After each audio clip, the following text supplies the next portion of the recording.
Bienvenue à ce flash d'information. La première pierre de la première fourrière administrative de la Côte d'Ivoire a été posée. C'est un site de 5 hectares situé au bord de l'autoroute du Nord et est destiné à accueillir les véhicules verbalisés dans le cadre de la vidéo-verbalisation qui débute le 7 septembre prochain. L'ouvrage va coûter environ 4 milliards de nos francs CFA et s'inscrit dans la stratégie nationale de lutte contre les accidents de la circulation. Dangui. Bientôt fini les difficultés relatives à la gestion des véhicules en fourrière à Abidjan. La Côte d'Ivoire va s'offrir dans 18 mois une fourrière administrative d'une superficie de 5 hectares avec des aires de parking et une zone administrative sur l'autoroute du Nord à la zone industrielle de PK22. La pose de la première pierre de cette infrastructure a eu lieu ce vendredi. Le maître d'ouvrage délégué promet des services de qualité aux usagers.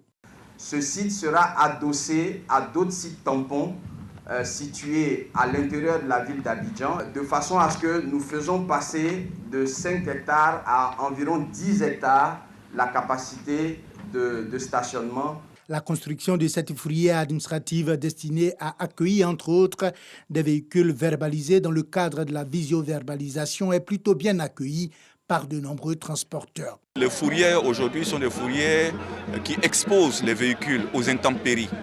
La construction de cette nouvelle infrastructure va, à notre sens, permettre de sécuriser tous les véhicules qui sont tombés sous le cas de fourrières. Entre autres résultats attendus de la réalisation de cette fourrière administrative, un changement progressif du comportement des usagers de la route à travers un dispositif répressif efficace. Le ministre des Transports y tient. J'ai demandé au directeur général de Kipux d'intégrer dans ce projet aussi des stations de contrôle technique.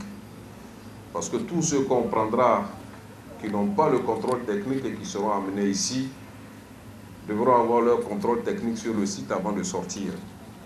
La construction de cette fourrière administrative de plus de 1500 places de stationnement va coûter environ 4 milliards de francs CFA et s'inscrit dans la stratégie nationale 2021-2025 de la sécurité routière, dont la phase de répression commence le 7 septembre prochain. Plusieurs ordinateurs portables ont été offerts au groupe d'experts en pédagogie mis en place par la Haute Autorité pour la bonne gouvernance du matériel qui devrait permettre aux membres de ce groupe d'experts chargés d'élaborer du curricula et modules de formation sur la lutte contre la corruption de jouir d'une plus grande autonomie dans la poursuite de leurs travaux afin d'atteindre l'objectif d'éradication de la corruption dans notre société. L'antenne régionale de la direction de la police des stupéfiants et des drogues de Mans vient de faire une importante saisie de médicaments de qualité inférieure et falsifiés dans la ville. Plus de 6 tonnes saisies au cours d'une opération de ratissage. Nous en saurons davantage ce soir à 20h. À l'étranger, au Nigeria, au moins 22 personnes ont été tuées ce samedi dans l'attaque d'un convoi.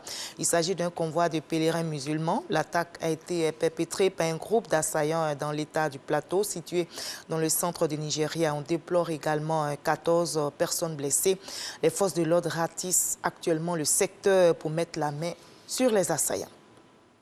Au drame survenu en Turquie, un avion bombardier d'eau s'est écrasé aujourd'hui avec 8 personnes à bord dans le sud du pays où il intervenait pour éteindre un incendie. L'équipage était constitué de 5 militaires russes et 3 Turcs.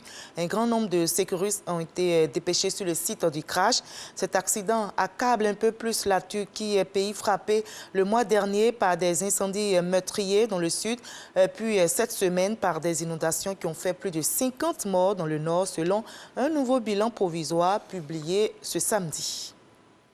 Et nous sommes samedi, bien sûr, on aura la page culture. Ce soir, nous vous proposons un voyage au cœur de l'Égypte antique avec notre invité Yaporega Somé. Il est docteur en philosophie et en égyptologie. Il est l'auteur de l'œuvre « L'Égypte ancienne, un système africain du monde ». Eh bien, pour tout savoir sur cette œuvre, je vous donne rendez-vous ce soir à 20h.